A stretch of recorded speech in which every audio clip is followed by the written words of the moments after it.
My name's Megan Cox. I'm a Bachelor of Photography student at PSC. Photography has become, I guess, something that is a really good creative outlet. I have previously done things that are quite heavy or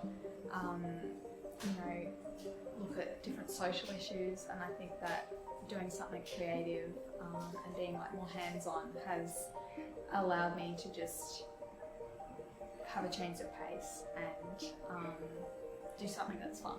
Yeah. I always love taking photos of nature just on my phone, and my brother, he had a DSLR, and I kind of just used that a little bit, and I thought, oh, this is really fun, and yeah, as well, really enjoying kind of creative things. It's really rewarding to kind of put a lot of effort into even just one photo and kind of see how the outcome that you get is quite satisfying.